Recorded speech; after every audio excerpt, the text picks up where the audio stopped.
posibilidad ng tagumpay o kabiguan, ng ligaya o lungkot. Kaya marapat lamang na tanggapin si Jesus bilang tagapagligtas at Panginoon. At matapos yun ay panariwain ang katapatan at paglapit sa Kanya bawat araw o day by day. Ang day by day ay naglalayong umalalay sa pang-araw-araw na pamumuhay. Narito po si Kuya Ed Lapis sa mensaheng pinamagatang Keep Making Money.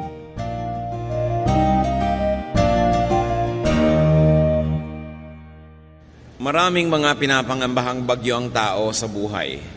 At hindi lang yan yung bagyo na may dalang ulan o hangin. Ang isa sa mga pinakamalulupit ng bagyo ng buhay is a financial crisis. Yung dumating ang sobrang pangangailangan mo ng pananalapi pero wala kang magastos, wala kang mabunot o mahanap. To keep on living, we keep on spending. Therefore, to keep on living, we have to keep making money. Dapat ang tao lagi naghahanap buhay, kumikita, gumagawa ng paraan habang siya ay kumakain, gumagastos at gumagamit ng maraming mga pangangailangan.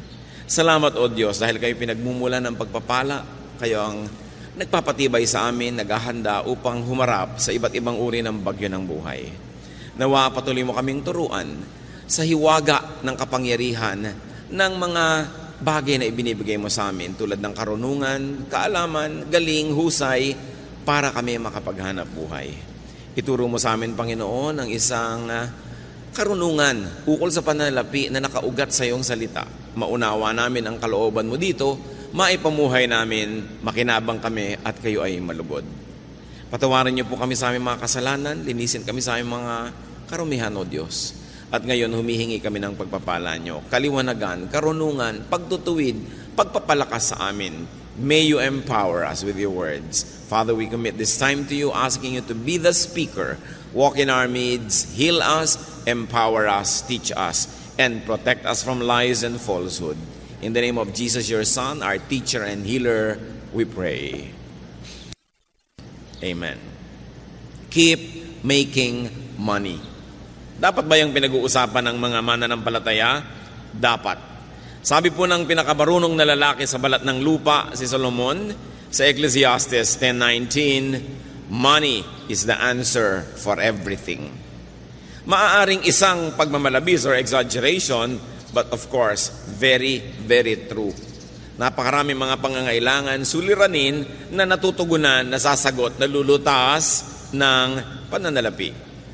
It is not money, but ungodly love for money that is condemned in Scripture.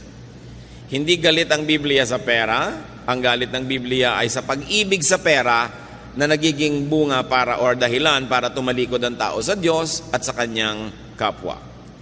Spirituality should not deny money nor money making because money buys many good things and money enables us to maximize the benefits of life. Godly people are to be fruitful money makers and money multipliers.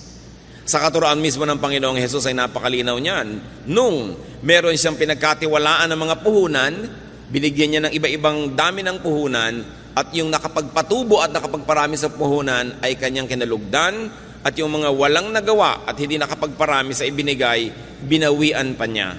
Matthew 25:28-29. Sabi ng Panginoon, take the talent from him, from that who did not make it more, and give it to the one who has 10 talents. For everyone who has will be given more, and he will have an abundance. Whoever does not have, even what he has will be taken from him. Mula mismo sa bibig ng Panginoon, yun daw meron na dadagdagan pa at yung wala, babawian pa ng konting-konting nasa kanya na nga kung hindi niya pinaparami, kung hindi niya sinisinop. What is the profile of a good money maker? Ano po ba ang mga katangian ng isang makadiyos na nagpaparami ng pagpapalang ibinibigay sa kanya at ipinagkakatiwala ng Diyos? Mostly we will get this wisdom from Proverbs 31. A good money maker works with her own hands. Dito ay dinidescribe yung isang babaeng uliran. Proverbs 31:13, with her own hands, she gladly makes clothes. Idiniin dito, her own hands. Ang isang tao nga asenso at dadami ang pagpapala, siya mismo gumagawa, siya mismo nagtatrabaho, hindi niya iniaasa sa iba ang kaya niyang gawin, lalo yung area na magaling siya sa paggawa. Verse 22, she does her own sewing and everything she wears is beautiful. So, a good money maker produces what she needs. Kung anong kailangan niya, ginagawa niya. Her produce and outfit is beautiful. Hindi lang basta ginagawa, maganda ang trabaho. Why? Beauty attracts money. Beauty attracts customers. Beauty attracts supporters and lenders and investors. Dapat maganda ang trabaho ng tao. Tinatanggal ng Kristiyano sa kanyang bokabularyo yung pwede na yan. Dapat husayan yan. Yan ang ating mga pangangatwiran. Of course, merong mga tao na minamasama nila, no? Yung maganda o yung maluho, kahit pa nga ito ay pinagmulan nito ay pagsisikap. Pero nakikita natin na ikinalulugod ng Panginoon ang pagiging mabunga. This woman, who is the ideal person to make money, produces surplus goods to sell. Hindi lang siya lumilikha ng para sa kanyang kapangangailangan, sobra pa doon ang ginagawa niya para meron siyang pangalakal, maibenta. Proverbs 31:24, she makes clothes to sell to the shop owners. Gumagawa siya ng sariling damit, gumagawa siya ng sobra para maitinda. She makes and produces beyond what she needs. Nakikita po natin yung prinsipyo ng maluwag na buhay. Ikaw ay nagtatrabaho, lumilikha ka ng kailangan mo, at lampas pa sa kailangan mo para meron ka pang maitinda. She invests. She plants. Yung ideal and godly money maker. Proverbs 31:16, she knows how to buy land and how to plant a vineyard. Marunong siyang mag-isip, marunong siyang mamuhunan, bumili ng lupa para tamnan. Hindi lang bumibili ng lupa para sa luho o para sa pagpapasarap lang o bakasyonan lang, para tamnan. In other words, pati ang pagbili niya ng lupa, pamumuhunan pa rin. Kasi pagkakakitaan pa rin niya yung lupa na yon. Hindi puro consumption ng iniisip, production ang laman ng isip ng isang taong luluwag, aasenso sa buhay. Proverbs 31:18, she knows when to buy or sell. Magaling siya sa timing. Itong lady of Proverbs 31, dapat yata nasa stock market, ano? She knows when to buy and when to sell. Pinapakiramdaman niya ang panahon, binabasa niya ang takbo ng mga pangyayari sa kanyang paligid. Alam niya kung anong dapat binibili sa ganitong oras at kung kailan naman ito ibebenta para siya ay may kita. A good money maker trades, nangangalakal, nagnenegosyo, and therefore brings home the goods. Proverbs 31:14, she is like a sailing ship that brings food from across the sea. Kamangha-mangha na ang ginawang example dito sa Proverbs 31, ang napakahusay na negosyante ay in the person of a woman. Samantalang male-dominated yung society noon. Nakikita nyo rin ang attitude ng maraming Bible writers and prophets about women. That women, just like the men, are to be productive and must be allowed to be productive. So, pagka inuuwi niya ang mga kung ano-anong mga bagay-bagay na para siyang isang barkong na tumawid dagat at nangalakal, syempre ang uwi niya the best. Iba-ibang variety, the best of every land, the best of every culture, na-enjoy niya kasi marunong siyang maghanap buhay. She works hard. Ito ang luluwag sa buhay, marunong magsikap. Proverbs 31:17, and she always works hard. And verse 18, she stays busy until late at night. Verse 27, she is never lazy. Nakita niyo po ang pinagkakaubusan ng panahon ng babaeng ito, pagsisika, pagtatrabaho, kahit gabi na. Nangangalakal siya sa araw, lumalabas ng bahay, nagtitinda, nangungulekta ng kanyang mga tubo. At sa gabi, pagdating niya sa bahay, may ginagawa pa siya. Nananahi, nagsusulse, gumagawa ng mga maititinda, hindi siya tamad. Marami mga tao nagtataka at nagrereklamong mahirap sila, ubod naman ng tamad. Batugan with a capital B. Pagkatapos nagtataka kung bakit siya mahirap. Kung bakit pag may sakit siya, wala siyang pambili ng gamot. Kung bakit pag gusto niya magpakamatay, nilason ay hindi niya mabili. Wala naman siyang ginagawa sa buhay niya. Nagtataka pa siya. So nakikita po natin, ng ideal person na ito ay merong sobra na production.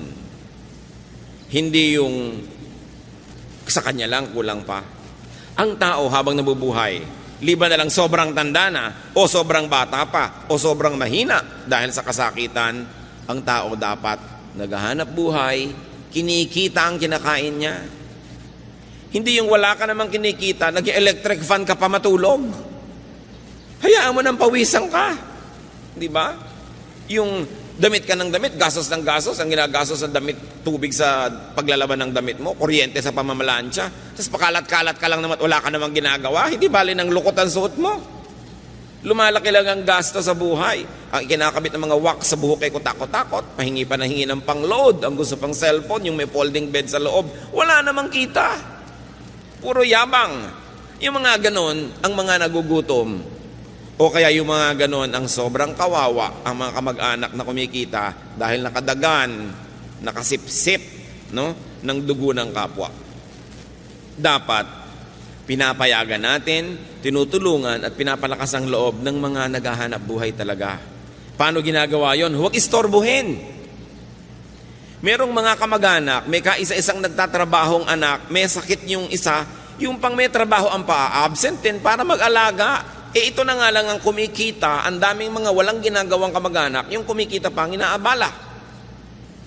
May mga babaeng walang ginawa kundi mag-text sa asawa at pauwi ng pauwi, nagtatrabaho yung asawa.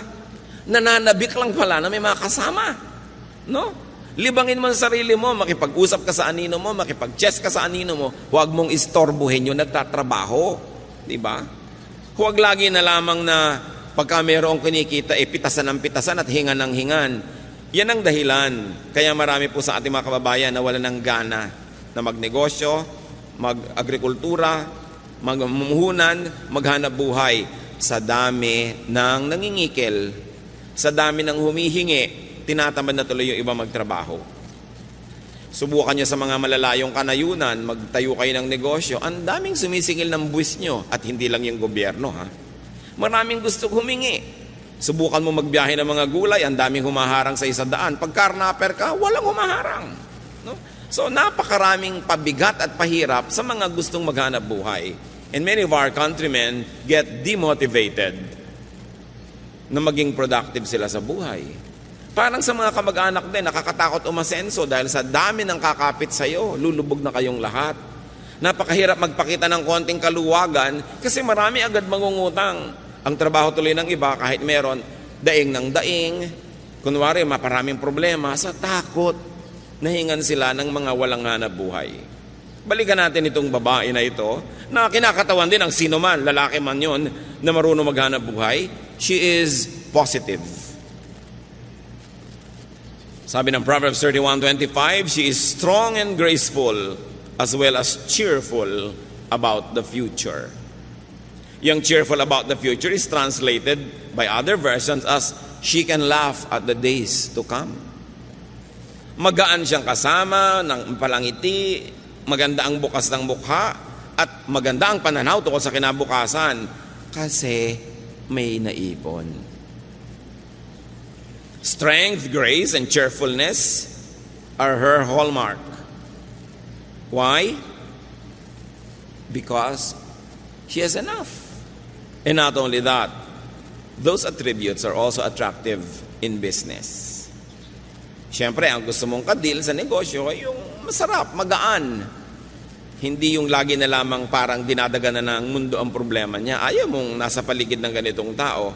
Hindi ko alam kung ba't may mga tao ang hilig-hilig dumaing. Samantalang ayaw mo naman siyempre sa taong paladaing, iniiwasan tuloy sila ng mga tao, lalo silang nawawalan. Definitely, this wonderful woman was not a complainer. Hindi siya reklamadora. Proverbs 31:26, her words are sensible and her advice is thoughtful. If you're going to attract income, if you're going to attract business, if you're going to attract good things into your life, you must have good sense, intelligence, and sound advice comes from you. Kasi magandang dagdag yun sa pagkatao.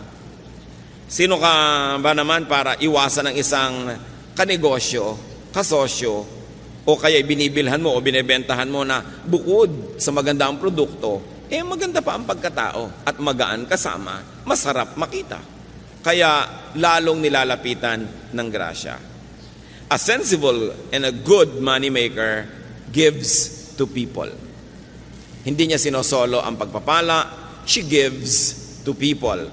Tulad ng nakita natin sa Proverbs 31:20. She helps the poor and the needy. Palabigay. Nag-aalala at nag-iisip sa mga kapuspalad. She gives to the needy and the poor. Sabi ng Proverbs 19:17, he who is kind to the poor lends to the Lord, and He will reward him for what he has done. Ang matulungin, maawain sa mga dukha, sa mga maralita at mga nagigipit, ay para daw nagpapautang sa Diyos. Papayagan kaya ng Diyos na may utang siya sa inyo na matagal? Siyempre, babayaran kayo agad ng Diyos at sobra pa, alangan namang siya pang may utang na loob sa inyo. So, pag nagbibigay ka sa mga kapuspalad, daig mo pa ang nagpapautang sa Diyos. Ibabalik niya agad. At kung hindi mo man maramdamang ibinalik, isipin mo na lang, saan mo namang kinuha yung ipinahirat? Luwag mo doon sa mahirap. Hindi ba sa Diyos din ang galing? Nauna na, baka na-advance. Yung mga iba nagsasabi, ba't gumagawa ako ng mabuti, wala pang ibinabalik ang Diyos? Baka naman na-advance na sa'yo. Naghahantay ka pa ng iba, nauna na palang ibigay sa'yo. Along with hard work, this is the best insurance against poverty. To be a good giver. Kasi ipinapangako naman sa Biblia, lahat ng tanim may ani. Kung hindi man sa exact person na tinulungan mo yung ani, may ani yun sa iba. O kaya kahit wala ka pang anihin, saan mo naman kinuha yung tinanim mo? Again, na-advance na yon. A godly moneymaker is a good giver. You make a lot of money not only for yourself, but so that you will have much to give away. Very, very godly purpose. Also, she gives to or pays the deserving. Lagi tayong nag-iisip to give to the needy. Nakakalimutan natin to give to the deserving, or at least to pay the deserving. And this woman pays her production partners. Hindi lang sa needy. Marunong siyang magbayad sa trabahador. Marunong siyang magbigay ng parte sa kanyang mga investors.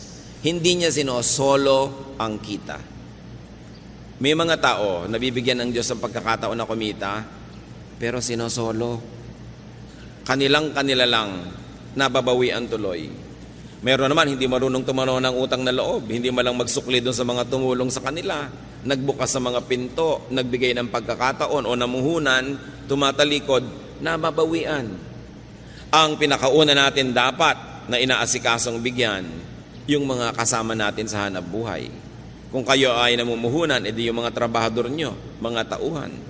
Deuteronomy 24:15, tungkol sa pagbabayad ng trabaho, pay him his wages each day before sunset, because he is poor, and he is counting on it. Otherwise, he may cry to the Lord against you, and you will be guilty of sin. Pag pinagtrabahuhan na, bayaran na. Lalo at arawan yung manggagawa o lingguhan, huwag nang pinapatagal pa. Nakita nyo ang kawawang si Sisa sa Noli Me Tangere?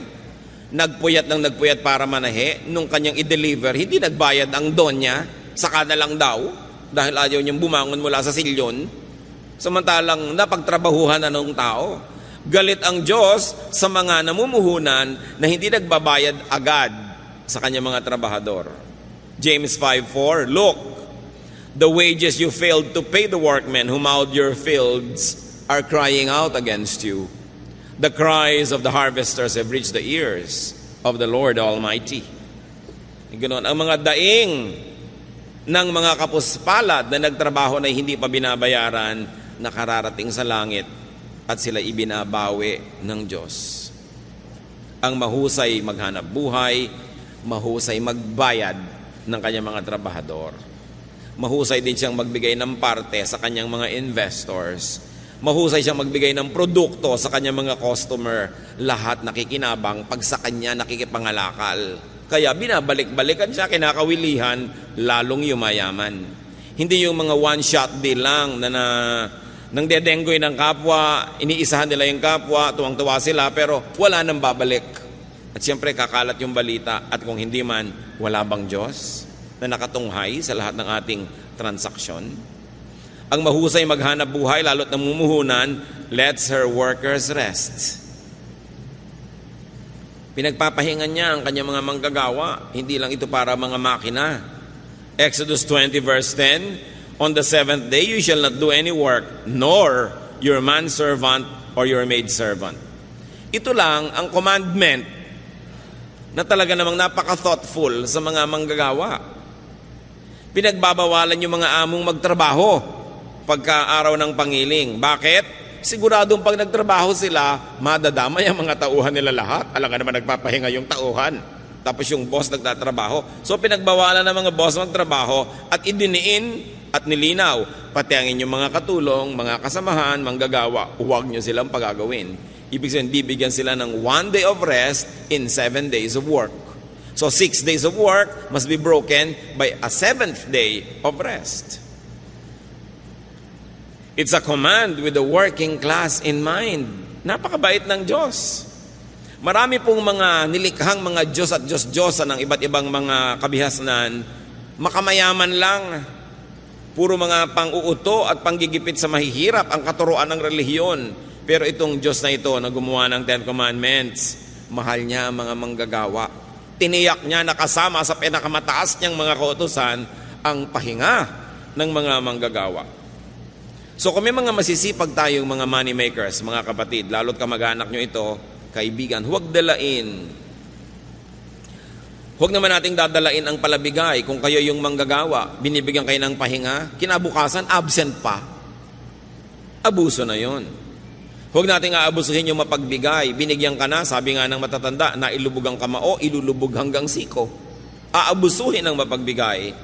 Pagsasamantalahan naman ng mabait, ang nangyayari tuloy, yung mga may mabubuting puso na dadala, tumitigas na rin ang puso. Yung mga iba na kapwa natin mahirap, nagrereklamo, yung daw mayayaman, mga mata pobre. Paano? Defensive na yung iba. Pag sobra silang bait at palangite, wala lang ginawa ang mga tao kundi bumali, o umutang, o humingi, o dumaing. Kaya tuloy kahit mabait, nagtitigas-tigasan ng loob sa takot na mapagsamantalahan ng kapwa. Kung tayo lang sana ay hindi mapangabuso, we will encourage each other to be more open, to be kinder, to be nicer. But people are sometimes obligated to be defensive. Gustong magpahiram sa'yo, pero ilang beses mo nang sinuba. So paano magpapahiram pang muli? Hinihigpitan tuloy ang kanyang dati ay kaluwagan. A good money maker gives to God.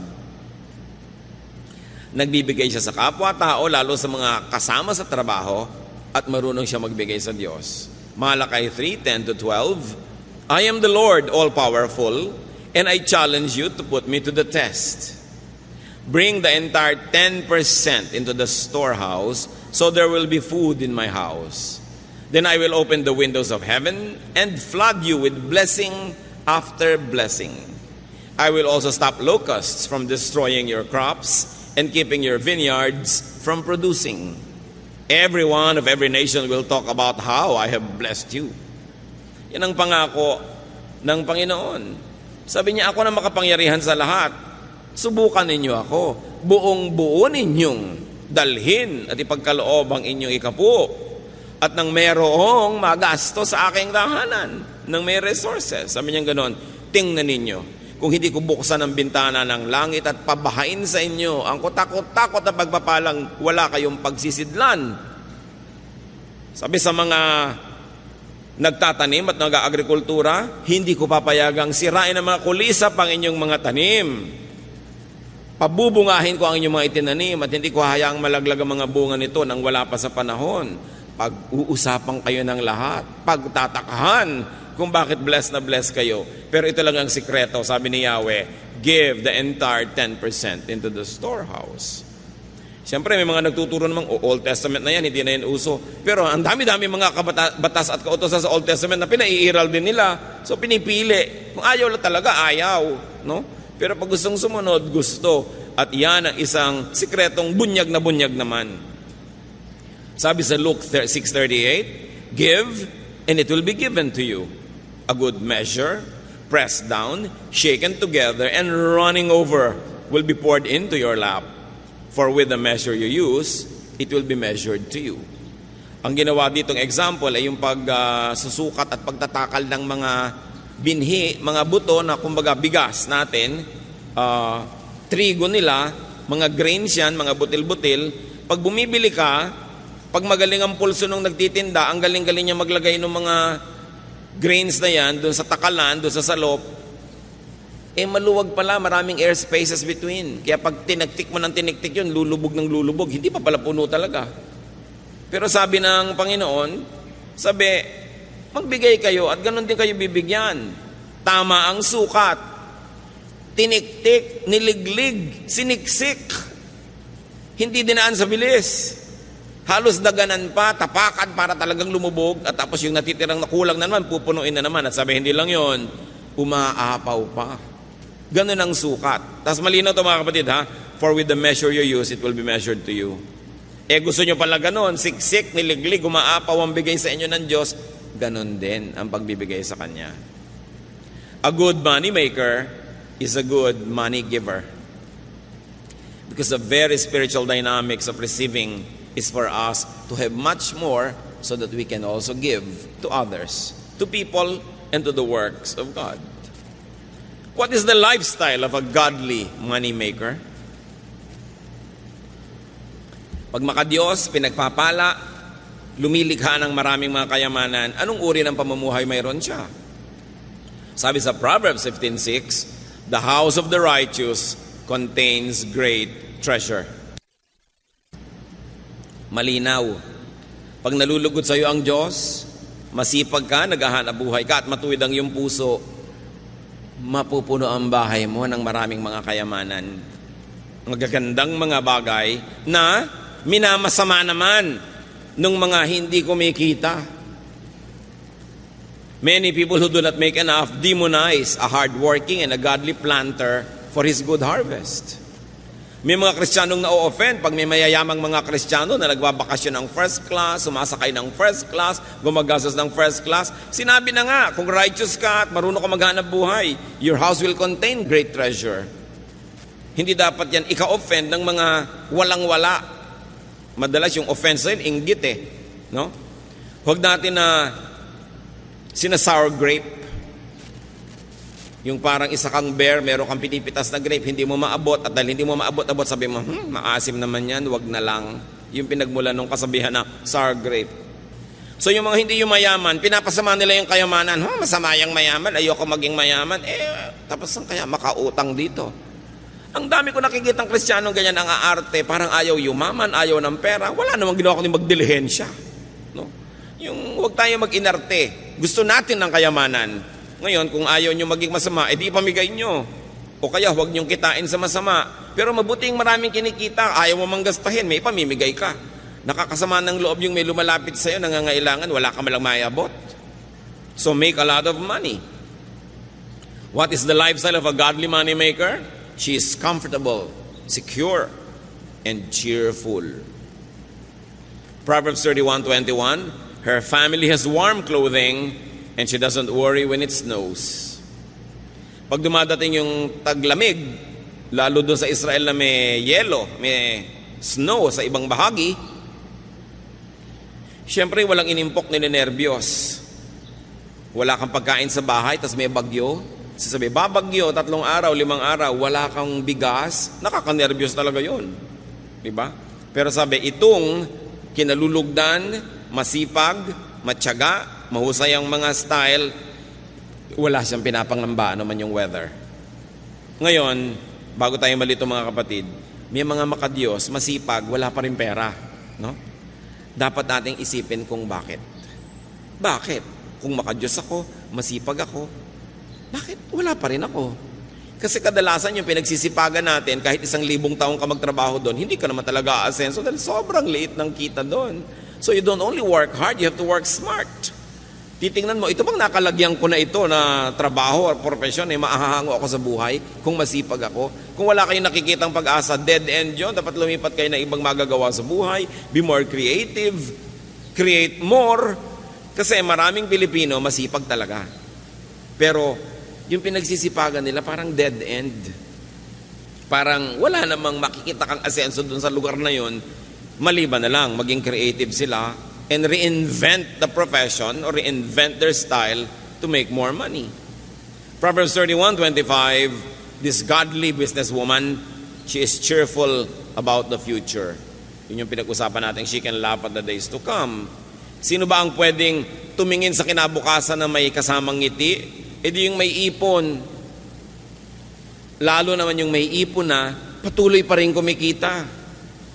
At ito ang challenge sa ating OFW phenomenon. Maraming kumikita, mababasa nyo sa dyaryo, buwan-buwan, bilyon na dolyar ang pumapasok sa Pilipinas. Pero marami naman sa ating mga OFW, matanggal sa trabaho o umuwi, after 6 months, gutom na naman. Paano marami doon sa pamilya, walang inatupag kundi gumasta. To consume and consume and consume. Remember this Proverbs 31 lady? She buys a piece of land to use it in agriculture para may kitain. Hindi yung bibili ka agad ng kotse. Pag may kotse ka, puro gasolina yan. Anong kita mo dyan? Puro gastos. Pag bumili ka agad ng bahay, edi gastos din yon. Lalo't inutang mo pa.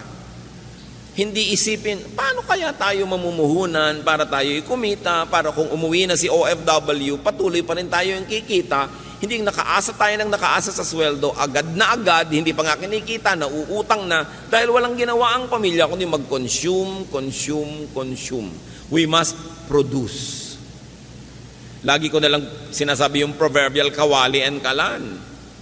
Bumili ka lang ng isang kawali at isang kalan na debomba, bumili ka ng isang piling na saba, lagyan mo ng konting asukal, iprito mo, banana Q.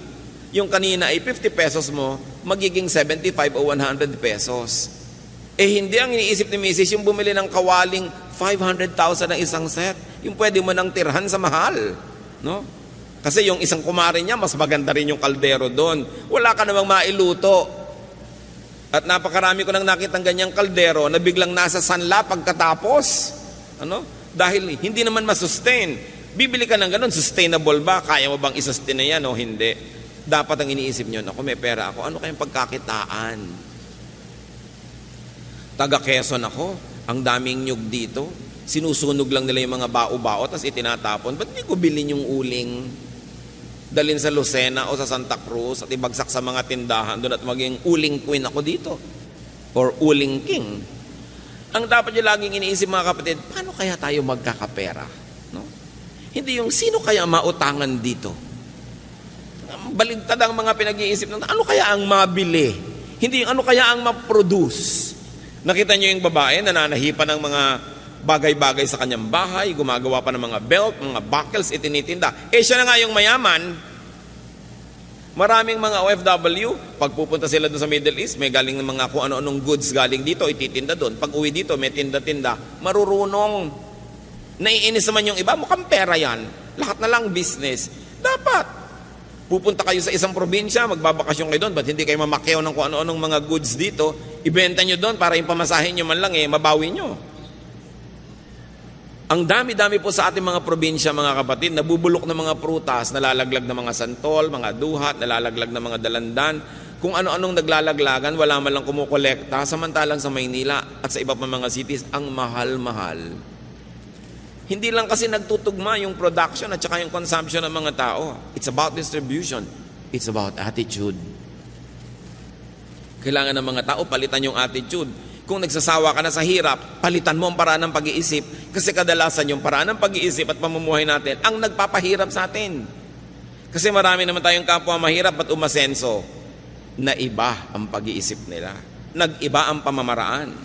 Hindi magic yon. May formula yan. Nag-iisip ka lagi ng hanap buhay and you are willing to break your back to earn your days of pleasure. Challenge yan sa ating OFWs. Kumikita, nagkakaroon ng pagkakataon, dapat ang pamilya hindi puro gastos. Kung hindi man kayo makasave, mag-invest kayo kahit paano. Because a job contract abroad is not forever. Meron niyang wakas. Sabi na Ecclesiastes 11:6, sow your seed in the morning, and at evening let not your hands be idle. For you do not know which will succeed, whether this or that, or whether both will do equally well. Sabi niya, magtanim ka sa umaga, at sa pagdating ng gabi, pag uwi mo, humanap ka pa ng magagawang pagkakakitaan. Bakit? Hindi naman kung nakapagtanim ka, tutubo yun at bubunga. Kung abutan ng bagyo, ng salot, ng peste, o nakaani ka ng marami, pero ang dami ding umani ng marami, bagsak tuloy ang presyo. Sabi, hindi ko man nagtanim ka na, aasahan mo na yon, gumawa ka pa ng iba. So nakita nyo ang pinag-uusapan dito, agriculture and commerce. Agriculture and trading or production. Ang dami nating kababayan, ang sisipag, mga magsasaka talaga, pero ba't hindi naaahon sa hirap? Kasi yun lang sakang inaasahan. Pagkatanim, lasigan na ng lasigan hanggang anihan. Chismisan ng chismisan hanggang anihan. Kung may dumating na bagyo, nasalanta ang goods mo, edi nakatunganga ka. Yun po mga ifugaw. Pagkatanim nila sa mga rice terraces, ang mga lalaki, umaalis sa kanilang bayan, namamasukan kung saan-saan, sa mga mina, sa mga pagawaan, sa mga patrabahuhan. Yung mga babae naman, nagwiwib ng mga basket, ng mga tela, para hindi sila nakatunganga lang naghihintay ng harvest. May iba silang ginagawa. Kailangan lagi kang may ginagawa. Kasi pag wala ka namang ginagawa, mapalagay ka lang sa chismis o bingguhan o kung ano-ano. Kailangan ng tao may ginagawa. Work day and night. Now don't be too literal. Work whenever there is an opportunity to make money. And then diversify. But not too much. Marami nag-diversify. Yun ay kinabagsak ng negosyo. Sobrang diversified. Di na nabantayan. But there is one rule. Don't put all of your eggs in one basket. Ang dami-dami yung itlog, nasa isang basket lang. Kung natapakan ng elepante, hindi durog lahat. Dapat iwahiwalay. So hindi lang kayo umaasa sa isang trabahador na manggagawa, tapos lahat kayo nakatunganga. That's putting all of your eggs in one basket. Hindi lang nyo ilalagay sa isang bangko yung pera nyo kung marami. Malay nyo yung bangko bigla nagsara o nag-bank run, paano kayo? Dapat nakakalat ng konti, kaya lang huwag sobrang kalat. Now, when we say money, brothers and sisters, it's not always just pera. Money could be any currency. Anything that you could exchange for money, goods, or services. Money could be anything that you could give to people in exchange for what they give you or to purchase what you need from them. In other words, pera dito pinag-uusapan yung salapi o kaya service. Kung minsan wala kang perang pambili ng gusto mo, pero may dalawa kang kamay, may paa ka, may katawan ka, pwede mong kitain yung gusto mo sa pamamagitan ng paglilingkod. Gusto mong kumain, tapos mamalimos ka, bakit hindi ka tumanggap ng labada? Bakit hindi ka kumatok sa bahay-bahay? Meron po ba kayong papalabhan? Meron po ba kayong kotseng pahuhugasan? Meron ba kayong ipalilinis na garahe? Diba? Meron ba kayong mga tulya at talabang gusto yung tanggalan ko ng putik? Maglingkod kayo, huwag kayong manghingi. Ang nanghihingi lang yung sobrang matanda, sobrang bata o may sakit. Pag nagtatrabaho ka, you earn your keep. So work. Marami pa po mga kapatid, yung nagbibigay ng magandang payo o guidance, trabaho yun. Kayo naman nagpa-counsel, huwag kayong magmaang-maangan, magregalo naman kayo sa counselor. No? Pag bumupunta nga kayo sa psychiatrist, ang mahal-mahal ng bayad nyo. Pagka mga pastor yung nagka-counsel, TY. No? Samantalang binuntunan mo na takot-takot na problema, hiningahan, nagpadalangin ka pa, nag-fasting pa para sa iyo yung tao. Samantalang ni isa man lang chiko, wala kang dala. Kayo nga nagpapa-counsel, huwag kayong dumadating ng wala ni bit-bit ni ano. Di ba dahil kuminsan yung counselor nyo, sumasama na rin ang loob dahil iniisip niya, hindi man lang ako naaalala, hindi man lang ako naiisip, parang baliwala ang ginagawa ko. Kailangan thoughtful kayo. Yung mga tao nagbibigay sa inyo ng inspiration, encouragement, even entertainment or companionship, dapat may sukli. So kung halimbawa, wala talaga kayong kapera-pera, meron naman kayong may kayang kamag-anak, sabihin nyo, o ano, gusto mo ba samahan kita sa mga biyahe mo para hindi ka nag-iisa, hindi ka naiinip, may taga-abot sa iyo ng kortal pag masakit ang ulo mo. So, merong kapalit, hindi ka lang hingi ng hingi. Maraming tao po gumagawa sa atin ng mabuti, lagi tayong ipinapanalangin. Currency yun, dapat suklian nyo rin sila. Papray ka ng papray, tas wala ka malang binibigay ni ano. Diba? Pag-pray nyo ako, lahat na lang ng problema mo, itatambak mo, ite-text mo, i-email mo. Tas wala ka man lang maibigay ni Guyabano. Kailangan marunong ka kasi laging exchange ang buhay. Marami po sa atin nagdarahop kasi hindi tayo marunong magbayad. Kuha lang tayo ng kuha. Ayaw ng Diyos doon eh. Gusto niya laging marunong tayo magpalit. Kaya kuminsan sa atin nagtataka tayo, ano kaya ang dahilan ba't ang hirap ko? Baka kasi lahat din ng taong nadadapuan mo, pinaghihirap mo. Kaya bumabalik sa iyo yan. Hindi ka blessing sa mga tao. Kahit wala kang kapera-pera, may magagawa ka para sa isang tao. Pupunta po ako sa bahay nyo, sa shining ko lahat ng sapatos nyo dahil puro yata mga gasgas na yung mga sapatos nyo. O di may blessing kang nagawa sa tao. Hindi yung hihingi ka lang. Kahit kamag-anak mo, kahit kuya mo, kahit bayaw mo, nanay mo, tatay mo, meron ka dapat ipalit. Lagi. Hindi mo siya binibili. Gusto ng Diyos, nagpapalit tayo. Nagsusukli. Para kinakatuwaan ka at pag natuwa sa'yo, bukas, maaalala ka na naman niya. Hindi pag nakikita ka na allergic yung tao, pinapantal. No? Dahil daig mo pa talaga ang allergy. Pag dumadapo ka sa tao, nahihirapan siya. You know, you can never run out of money or currency or barter goods. Magaling ka magluto. Bakit hindi ka mag-offer? Ipagluluto mo yung isang ginang na laging busy. O lulutuin mo sa bahay mo, de-deliver mo na lang sa bahay niya. Tapos, ang bayad sa'yo, o 1/4 ng niluto mo, di libre na yung pagkain yung pamilya. Hindi lagi kang nakatunganga. Ang daming nakatunganga sa bayan na ito. Kaya nagtataka pa na bakit mahirap yung bayan. Ang dami talaga nakatunganga. Hindi ka mawawalan, kapatid, ng pambayad o panukli o pambigay kung willing ka lang. Lagi tayong merong pwedeng ipalit. And remember, you could never be fruitless or useless, unemployed or idle if only you would decide to always make money. And that money is pera or services. Anything na pwede nating ipambayad para makuha natin yung gusto natin, it's considered money. Ngayon, nasa katanghalian, tapat kayo na inyong buhay, malakas ang kita nyo, take advantage of your best season. Para mga artista, may panahon na sikat, hot na hot property talaga, kita dito, kita doon. Pag hindi nag-ipon, pag hindi nag-invest, kawawa naman pag lumalaos na.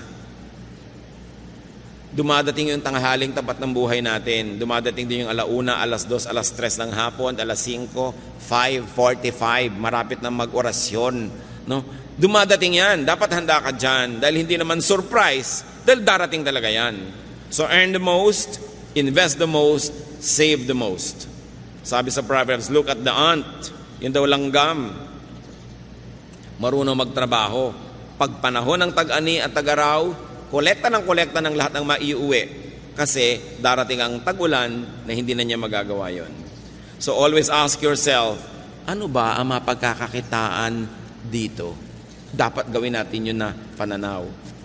Maglaro kayo ng sungka. Sa mga naglalaro pa ng sungka, hindi ba lagi dapat may sube? O ayan, magsusubi ka, tsuk, naglagay ka sa bahay mo. Hindi yung pwedeng ikot ka lang ng ikot, wala ka inilalagay dun sa bahay. O sube, ganun.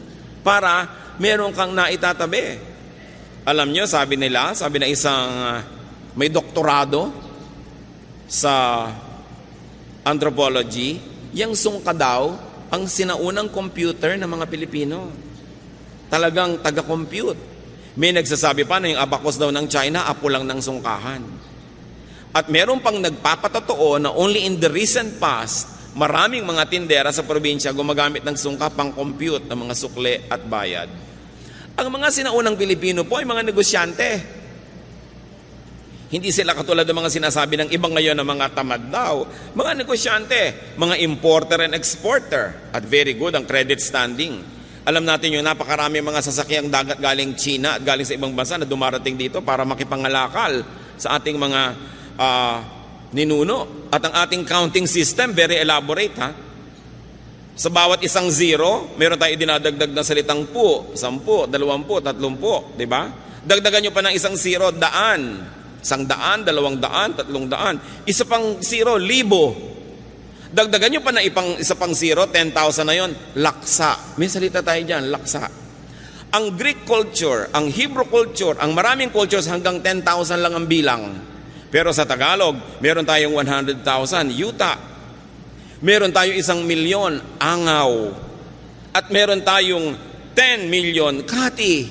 Meron tayong 100 million, bahala. At meron pang 1 billion, gatos. Ang daming magbilang ng mga Pilipino nung araw. Di ba? Talagang mahusay magbilang. At sinasabi nila, yung unang pera sa China, kauna-unahan, yung sigay, yung pangsuka natin na shell, dito mga galing lahat. Na napakalaki daw na mga kalakalyang sigay na yan na ine-export natin to China, kaya marunong magbilang yung mga Pilipino, kaya may sungkahan. No? Talagang mahusay mag-count. Nawala yon because of colonialism. Nung inangkin ng mga Kastila, ang mga lupain, pinagtatrabaho lang yung mga tao bilang mga kasama. Nagtatrabaho ka, hirap na hirap ka, sa iyo yung trabaho, doon sa may lupa na kumamkam yung ani. Kaya daang-daang taon na wala nang gana ang tao magtrabaho. Kasi kahit anong sipag ang gawin mo, mahirap pa na ang ending mo. So ba't ka na lang daw magpapakahirap? Pero dapat na natin baguhin yung pananaw na yon. Nakasama sa ating kabihasnan yung pagbibigay ng kalakal sa iba't ibang tao. Ikaw na lang yung taga-bili, taga-utang at taga-hulog. Kailangan marunong mga lakal. And as you grow old, continue being precious and useful and functional. Your goal, believer of God, is that you should be a lender, not a borrower. Magandang mga pangarap yan at magandang plano sa buhay.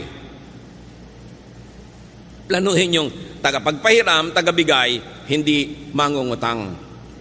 Ano ang pangako ng Diyos sa bayang sumusunod sa Kanya? Deuteronomy 15:6. For the Lord your God will bless you as He has promised, and you will lend to many nations but will borrow from none. Isa dapat yung katangian ng makadiyos na masipag na pinagpapala, nagpapahiram pero hindi nang hihiram. Nagbibigay, hindi nang hihingi. Yan ang magandang goal. Hindi yung paggising sa umaga ang hinahanap sinong madidilihensyahan. Mga manginginom na iinom lang ng alak humihingi ng kontribusyon sa dumadaan. Ba't di nyo inumin yung tubig sa kanal? Wala pala kayong pambili ng alak. Di ba? Puro pabigat sa kapwa ang iniisip. Mga kamag-anak na pagka may party, mag-iinuman, tas lahat ng kamag-anak nun hihinga ng pambili. Mga ugali na nagpapahirap at nagpapalala sa mga kanser ng ating lipunan. So huwag yung sino kaya ang mautangan o mahingan. Kung kayo mga bata pa hanggang ngayon, mga magulang na bata pa, magplano kayo na pagdating ng panahon, hindi nyo kailangang umasa sa bait ng inyong anak o manugang. Iplano nyo rin yon. Pero yung mga ating mga tatay at nanay na tumanda na nung araw talagang binibigay mo lahat, inaasa mo sa iyong mga anak, abay yung mga anak na yan, dapat talagang top din ang inaasahan sa inyo. Itaguyod ang mga magulang who gave you everything. Pero yung mga nagsisimula pa lang ngayon ng mga maging magulang at bata pa, hindi kayo nakakatiyak pa, itataguyod kayo yung mga anak. Dapat meron kayong isinusubi, kumbaga sa sungka, para rin sa inyong sarili. Kung minsan ang bait-bait ng anak nyo, ang napangasawa, masama ang ugali, o paano yun? Kailangan, hindi mo iniaasa ang iyong pagtanda sa kabaitan ng iyong kapwa, anak mo man yun o manugang. Pero sa mga matanda na ngayon, uso talaga nung unang panahon, lahat binibigay sa anak. Kaya yung mga anak ngayon, matatanda na magulang nyo, tangkilikin nyo sila ng husto. Ang aking payo ay para doon sa nagsisimula pa lang, na mga bata pa, pwede pa kayong gumawa ng paraan para magsubi. Kailangan meron kayo nakatabi sa sarili. Kung pwede kayo may mga insurance policies, meron kayong mga health insurance, para kung nagkakasakit kayo, ang inaatupag nyo lang paano gumaling, hindi yung paano magbabayad. Malakas magpalala ng sakit yung mga bills. Kaya kailangan pinaghahandaan. Sa mga tumatanggap naman ng support, be grateful and thankful and expressive. Don't abuse. Do not choke your helper. Huwag dalain.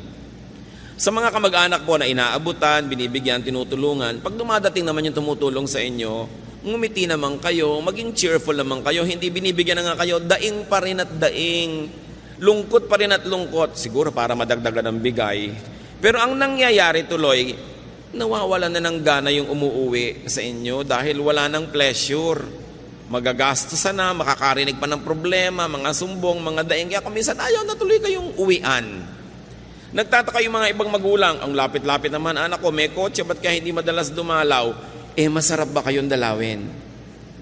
Siyempre kailangan, kahit anak nyo yun, nasasarapan din naman siyang dumalaw, hindi puro problema, bigat.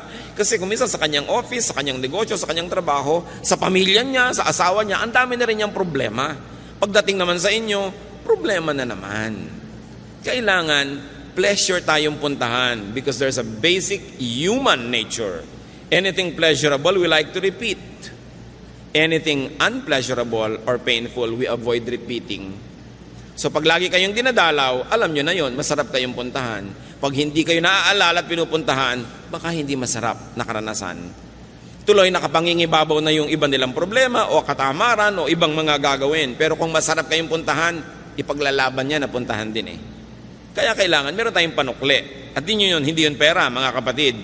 Yung may babait sa inyo, pero maganda rin yung pakitungan nyo sa kanya. Meron kayong sukli. Hindi puro take. At least, when we receive good things from people, we should be fun. And we should be pleasant. Pambayad din yun na napapasaya nyo ang kapwa. Now, very importantly, brothers and sisters, if you want to really be able to laugh at the days to come, put a little love away. Magmahal kayo, maging mapagmahal, because love is a great currency, if not the greatest. Yung may naitanim tayong pag-ibig sa ating kapwa, hindi na natin sila kailangan palalahanan, maaalala tayo ng kusa. Yung pagmamahal na itinatanim natin, yun ang napakasarap pag namunga. So, while we are alive, we keep on spending. So if your health or age does not prevent you, you must keep making money. Maraming nalulungkot, marami daw compromises ang mayaman, pero hindi ba ang daming compromises ng nangangailangan? So huwag nating masamain ang pera, huwag nating masamain ang paghahanap buhay, ang pag-iimpok, ang pagpapayaman, basta hindi tayo inilalayo sa Diyos at sa ating kapwa. In fact, nagiging kamay tayo ng Diyos sa palatulong sa kapwa kung sobra-sobra ang mga biyaya sa ating buhay.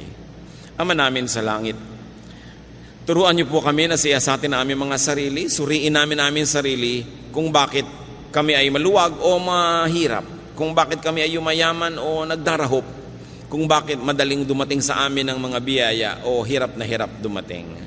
Ituro niyo sa amin, Panginoon, kung may mga gawa kami, ugali, pamamaraan na sumisira sa aming kayamanan, sa aming pagkakataong mag-impok. At nawa ang ugali namin patuloy naming baguhin. Magpabago kami sa inyo para maging mahusay kaming maghanap buhay, mahusay mag-impok, mahusay magparami ng mga blessings na ipinahihiram nyo sa amin, mahusay magbigay sa kapwa at sa inyo, at mahusay din naman kaming magbigay ng gantimpala sa aming mga sarili, sa aming mga kapaguran. Turo mo sa amin, Panginoon, na yung bagyo ng financial need can be avoided or minimized kung nabubuhay kami ayon sa iyong kalooban. Magbulay-bulay tayo mga kapatid, sumandali. Pasalamatan ng Panginoon sa bawat isang tumutulong sa atin financially o nakatulong, baka naman nakatulong na, nilimot, magbayad-bayad tayo at magsukli-sukli ng utang na loob. At huwag din nating kalimutan na magtanim naman sa iba, magtanim ng pag-ibig at tulong because hindi natin alam kung kailan tayo naman ang mangangailangan ng habag ng ating kapwa. Ama, sa amin pong sandaling pananahimik, kapiling kayo, ituro nyo sa amin ang mga praktikal na bagay para lalo kaming gumaan sa buhay, lumuwag, at makapagbigay pa kami sa aming kapwa at sa iyong gawain. Father, speak to us powerfully as we spend some time with you in silence.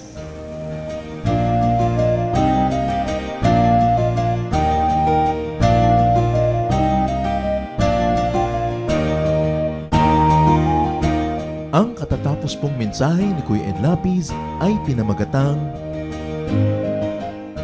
Keep Making Money.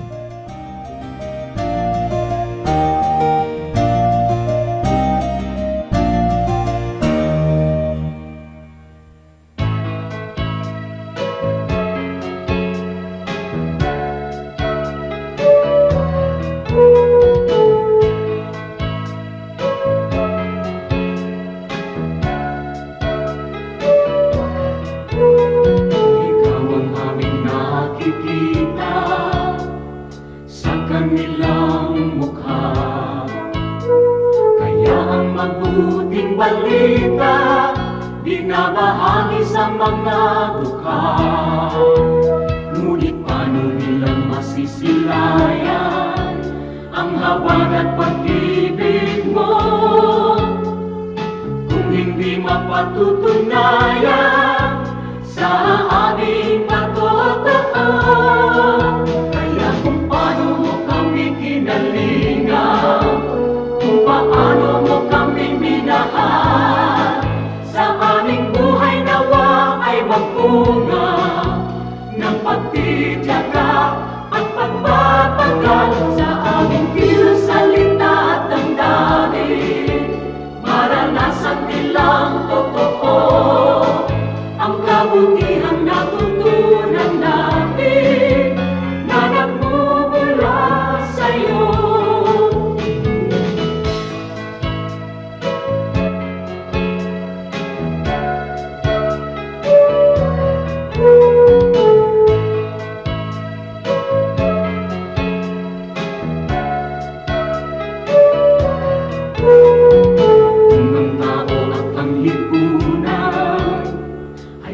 Makasarili sa'yo ang bagong panuntunan, ang maglingkod at magsilbi. Ang aming pananampalataya patuloy mong palaguin, at sa iyong dakilang biyaya di ka namin bibiguin. Kaya kung paano mo kami kinalingan, kung paano mo kami minahal, sa aming buhay nawa ay magbunga ng pagtitiyaga at pagpapagal sa aming kilos, salita at damdamin. Maranasan nilang totoo ang kabutihang natutunan namin na nagmumula sa'yo. Ang kabutihang natutunan namin na nagmumula sa'yo.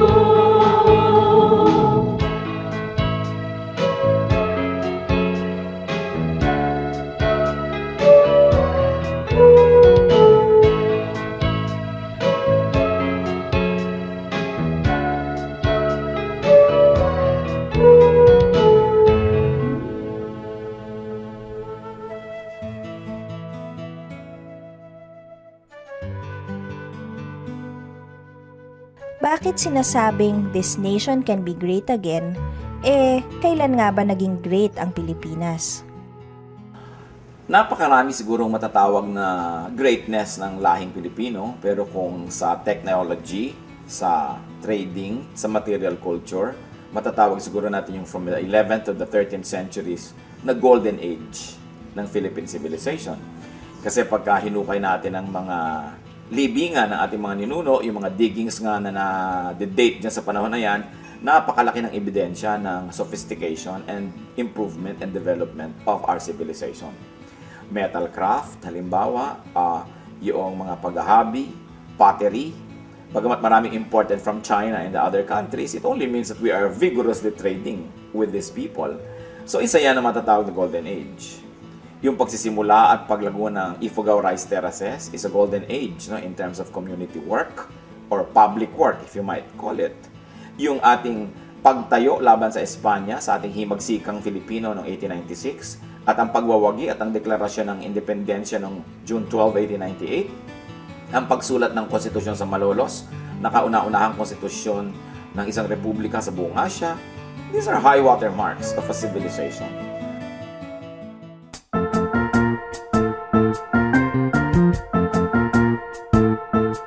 Oras na po para pansamantalang magpaalam ang programang Day by Day.